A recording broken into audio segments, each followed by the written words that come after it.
What's up, Leaf Nation? Scott Willats back with another edition of your Plays of the Week. Now, with the bye week and All-Star break under their belt, the Buds embarked on 4 games this week. And while they started off a little sluggish against the Detroit Red Wings, they came back home and swept the homestand in impressive fashion, especially a thriller against the Ottawa Senators, where it truly looked like all 4 lines were flying. Big news this week was the fact that Big Papi announced that he's going to be a Toronto Maple Leaf for the next 5 years, signing at $58 million. What I loved the most was when Austin talked to the press, he says that he loves being a Maple Leaf and wants to do something very special for the city of Toronto. We all do, buddy. We all do. Also, big news in the last 2 weeks was the fact that Jake Muzzin has now become a Toronto Maple Leaf, and that's where the countdown starts, with Jake Muzzin doing what he does best, laying out the body.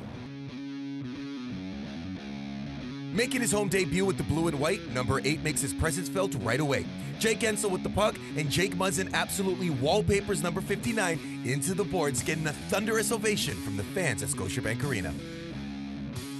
Number 4, Leafs and Sens, and it's Austin Matthews doing Austin Matthews things. He drives the net with fancy stick work, then finds the loose puck in a sea of skates and goes roof over Craig Anderson for his 24th of the season. Number 3, we know that speed kills, and that's what highlights the 3rd on our countdown.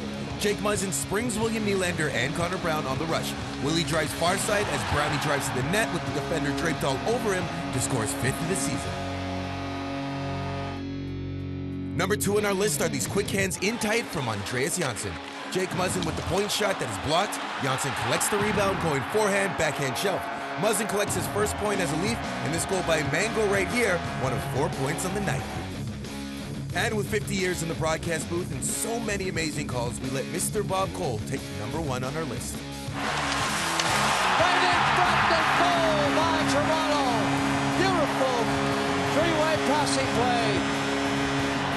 Okay, so as beautiful as that play was, what we all took away from Wednesday night's game was the fact that Bob Cole got a standing ovation from Leaf Nation. I mean, 50 years in the game, we're never going to see a man quite like that. His last game, fittingly, is Habs versus Toronto in Montreal. I know that everybody in Leaf Nation will be listening. Okay, now it's time for the Triple H. Hustle, heart, and hard work. And I know what you're saying. Another person got a standing ovation from Leaf Nation this week, and that was Jake Muzzin. Well, we take you right back there, where it's Muzzin dominating the Ducks. Okay, so first off, Jake Muzzin demolishes Corey Perry along the bench, then draws a penalty for his efforts, setting up his first as a Leaf. Draw 1. Here's Muzzin, shooting, scores!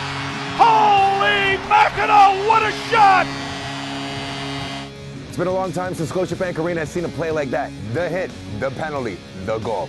You gotta love it. All right, the Buds head on a 12-day, 6-game road trip. Of course, they face off against their arch rivals, the Montreal Canadiens, before a back-to-back game in New York against the Rangers before heading out to the Rockies to face off against the Colorado Avalanche. Of course, you can catch me next Friday with all the best plays from those 3 games. Of course, hit me up on Twitter at Scotty Willats, on Instagram or Twitter. Let me know what you loved about the Buds this week. And as always, go Leafs go.